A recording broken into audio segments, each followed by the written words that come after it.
Absolutely. Go ahead, Ryan. How are you, Mike? Good. How are you? Not bad. All right. Again, I'm just going to read from this. Forgive me. Forgive the camera. Don't forget name and address, too, please. Can you state your name and address, please? Yeah, address is 215 Long Swamp Road. Thank you. Good morning, or good evening, rather, members of the council. My name is Ryan Michaels, a resident of Berwick. I'm here tonight to document and place on record clear, factual examples of abuse and retaliation my family and I have endured, and to show how the inaction, negligence, and even retaliation by agencies in this town, particularly the Berwick Police Department, have enabled it to continue. For over 18 months, I have been unjustly separated from my children, not a single phone call, not a single visit. I've done everything the system has asked. I've reported, I've documented, I've cooperated, yet nothing has changed. I'm not here to revisit family court matters. I'm here to confront the systemic failures within this town of Berwick that have been empowering an abuser, silenced a victim, and normalized misconduct.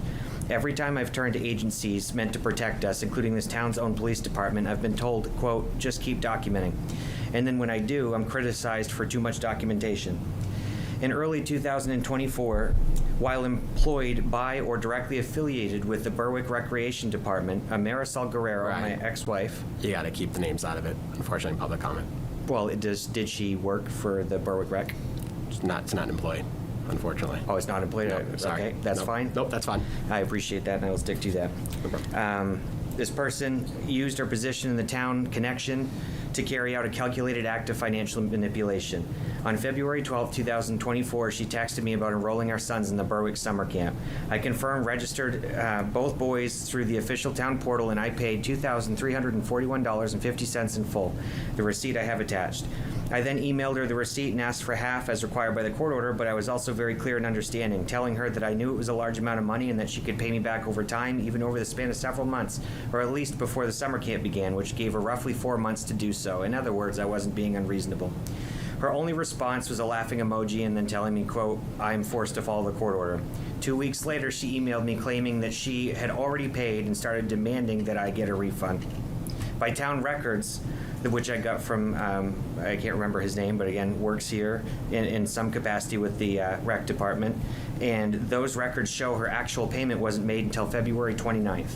So to put that together, on February 12th, she's saying, hey, this person's in court right now actively claiming I'm not giving this person any money, but I just paid all of this in full, and yet, as these speak for themselves, this is all a manipulative tactic, and I'm trying to make this aware for context regarding what's being allowed to continue.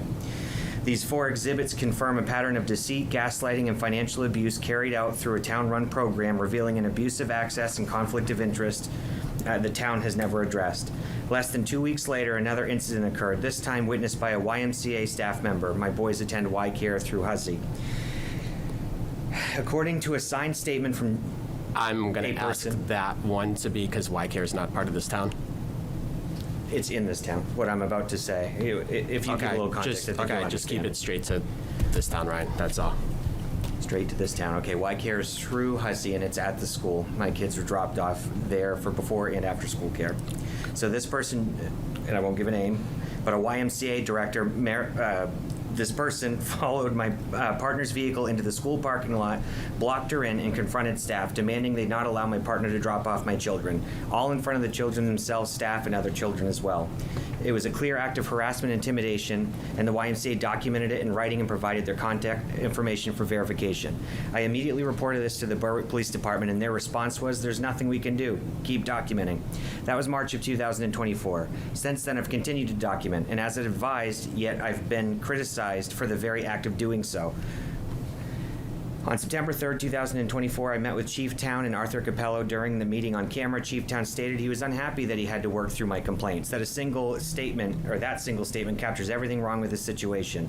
Instead of addressing documented harassment and evidence of abuse, the Berwick Police leadership has chosen to view me, the victim, as an inconvenience. The pattern is undeniable. A town-affiliated employee manipulates town resources to harm a resident. A local father provides written proof of eyewitness testimony of harassment. The police department acknowledges reports and refuses to act. When the town departments and police fail to intervene in abuse that's unfolding in plain sight, they become part of the abuse. This isn't just about my case. It's about the precedent it sets, that the residents who seek help from their local government will be ignored if their abuser has proximity to power. I'm asking the town council to acknowledge that the town's inaction, especially from Berwick Police, has directly directly prolonged harm. Review all incidents involving town-affiliated individuals, including this person, for conflicts of interest and misconduct. Implement oversight ensuring residents' complaints are investigated objectively without bias or retaliation, preferably without throwing it on the floor, by the way, too.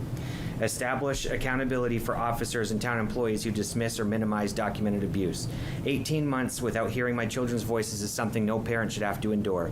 The evidence I brought now, exhibits A through E, is not speculation. It's the paper trail of a system that refuses to protect its own citizens.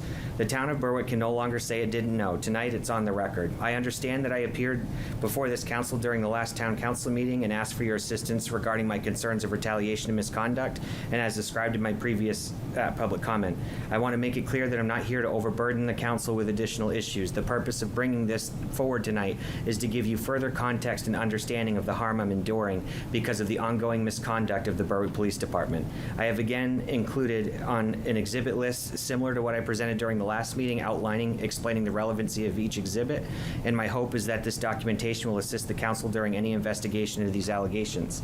This is not only important for my own sake, most importantly for my children as I continue fighting for truth, transparency, and accountability that one day will bring me back to them. But it is also vitally important for every resident of Berwick. And the only thing last two very quick things I'd like to mention is, as you know, I had requested FOA, had a FOA request, and one of those things was the video footage of Denise Dunn throwing my complaint on the ground. Since then, I had Chief Town, Arthur Capello, coordinated to send me a document stating that there's no finding, and that I can talk to someone else if I prefer, if it makes me feel more comfortable. Which misses the point entirely. But they gave me, usually you say, hey, your FOA request will cost this much, do you want to go forward? But instead, they slipped it in my mail, gave me a bill, and it doesn't work. So I'm willing to give this to you. I'm not taking it, I'll give it back to the town because I'm not paying for it either, it doesn't work. But this right here should have the lobby footage they're claiming that shows Denise Dunn throwing my complaint on the ground. So this is going to be connected with this, and the very last thing I have to say is this is an official documentation from YCare, and it's literally the director herself typing this out, stating this, and I gave it to the police. On Tuesday, March 12, 2024, at 7:55 a.m., I, so-and-so, had a phone call with my staff member so-and-so who worked at YCare. This person was calling to inform me of an incident that took place this morning with Ryan Michael's 2 children. This person explained that this other person, the mother of the 2 children, dropped off glasses forgotten by one of the children at this person's residence and left, but then returned, following behind the vehicle of my partner.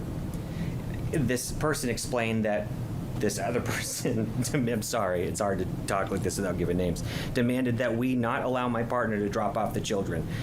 This person continued telling me that she told my ex-wife that we needed some legal documentation stating to do that. This other person accepted both children into the Before Care program, and then this YCare person continued to explain to the YCare director that my ex-wife blocked my partner in the school's parking lot where the Before Care is located in Berwick at the Hussey School, and said that both children saw this take place. And again, this person very specifically told me that there's been so many interactions with my ex-wife that this person, this YCare provider, has instructed every other person there to have their own notebook keeping logs of every interaction they have. This is truth. This is, what I'm speaking isn't for fun. This is, my heart's racing. I want to see my kids. I haven't even had a phone call in 18 months. I'm talking with the FBI now. I've officially gotten called by the FBI at hours long with documents. If you think all the stuff you guys have is a lot, you should see what they got. I'm in the Maine human rights complaint. I've got about a half-dozen Board of Licensing complaints, and I'm telling you, one day, this bubble, like I've told everybody, is getting this big, and I need help. And guess who's suffering the most? My kids are suffering the most. They don't have a father. I'm not someone who's actively trying to make an issue of anything. I'm very clearly trying to go through every process in front of me to do things the right way. Even requesting a FOA request from the state of Maine, and I'm currently going against DHHS and OCFS, who want to give me their information I requested if I pay them $50,875. That's a fact. This is wild. I'm sorry. I'm a little worked up from that. And it's not towards you guys. It's emotional, and I have to try to stop myself from crying every time I talk, and especially in a room full of people. So my anxiety is kind of preventing me from that right now. So I'm going to end talking. That's all I got. And I'll take that. And Arthur can just follow up that. He gets one that actually works too, please. Yeah, we'll make sure that you get the footage you're I appreciate it. And I do want to go on the record. I did get your email. I apologize for not responding. And I do appreciate that. And I'm sorry that for any confusion, if there was, if you had taken my email to all of you guys as a thank you.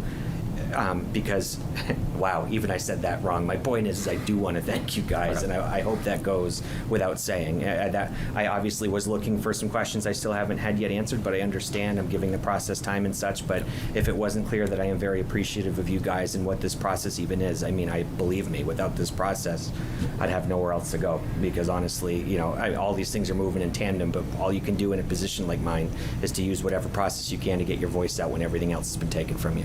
So I do thank each and every one of you very seriously. And there will be follow-up to that. Thank you very much, Mike.